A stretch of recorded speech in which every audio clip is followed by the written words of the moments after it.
Christy with Christy's Beautiful Life, and I'm here with my fourth edition to Jen's original Lifted series that it's now Lifted with Christy and Jen, or Jen and Christy. However, I kind of think we put our first names, whoever's the one doing it.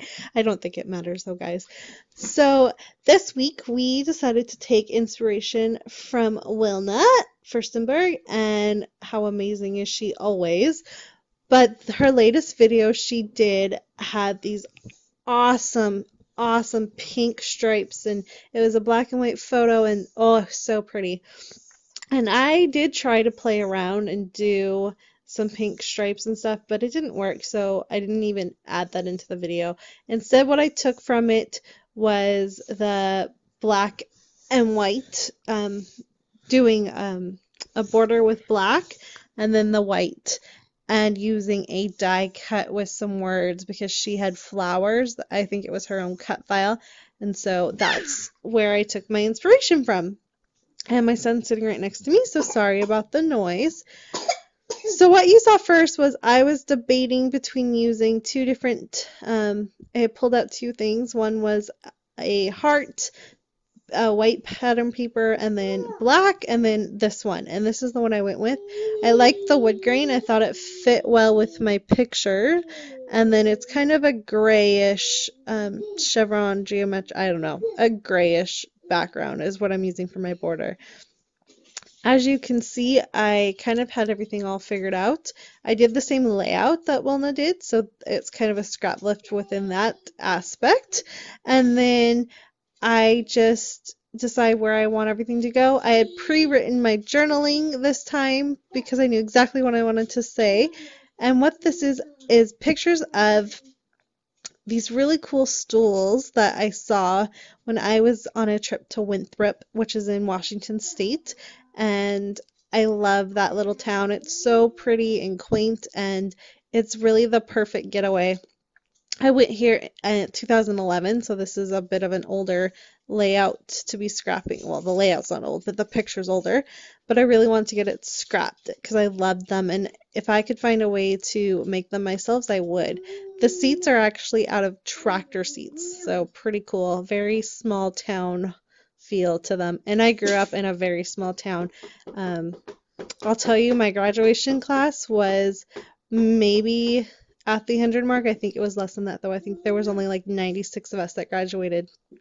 I grew up in a very, very small town. So this is very nostalgic to me.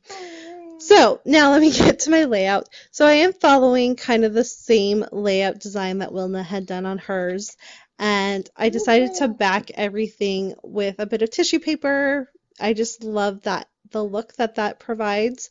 And I use Project Life cards. I'm not sure that they're actually Project Life. I think like the black one is the Simple Stories I Am collection. And the other two, I think the pink one might be a Maggie Holmes. And I'm not sure about that blue one, where that came from. You're seeing me do a tiny bit of sprinkles on my page with my Tim Holtz cracked pistachio mist that I have. The layout had that, and I wanted to add a little bit more to that as well. Perfect. So now that I have the basis of my layout done, it's time for the fun part, which is the embellishment.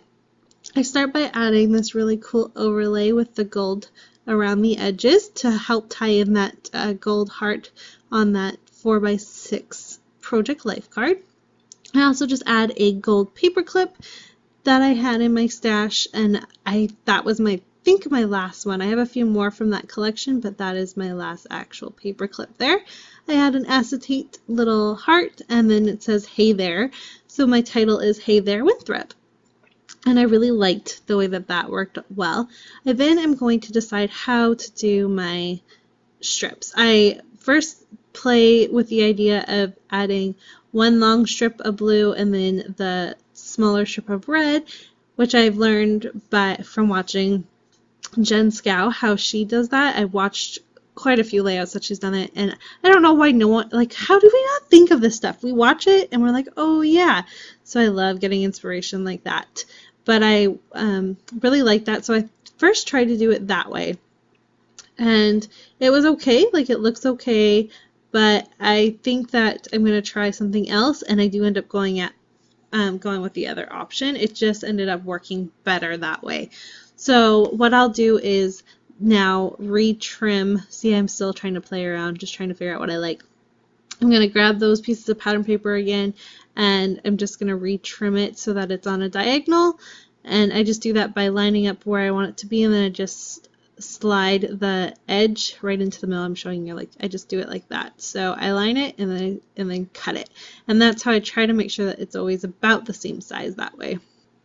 And of course, because this has a border on it, I do have to trim that little bit so that it doesn't hang over, because I want the border to be a complete border. I don't want the pattern paper to mess anything up. So I put those there, and I like that much better. I think it looks better, so that's what I'm going to go with. And then I add some sequins, and I literally just drop them on the page, remove the ones that I don't like where they are, maybe adjust a few of them, and that's it. So this, I kind of left in probably a little more than I needed to, but I just kind of wanted to show you how I do it. So I literally do a random thing, and then I pull the ones off where they don't belong. Sometimes these are silver and gold, so I switched a few silver with gold because gold is more the main accents that I wanted to use. And then I just use some glue dots, and they're all magically done. So that's what I think you're seeing here. Oh, I'm still taking a few off. Okay, there we go. So it's all magically done now. I also add in a little hint of gold on the border, so I use this Maggie Holmes washi tape. This is my all-time favorite washi tape. I try to use it in everything. And at first I'm like, well, I need two pieces. I need one to go there and the other one to go at the bottom. And right before I go to take it off, I'm like, oh, I'm only using half of it. Why don't I just cut it in half and save that strip for another time? So that's what you're going to see me do.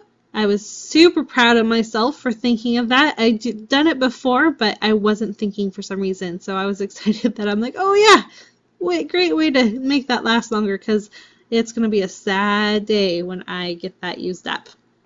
So I'm just going to put that there. I think I even give the thumbs up about being so happy that I thought of doing it like that. So let's see what else happens. Sorry, I recorded this earlier. I don't really remember. And that's it. Just some close-ups now of my layout. Thanks everyone so much for watching. I'll see you soon. Bye.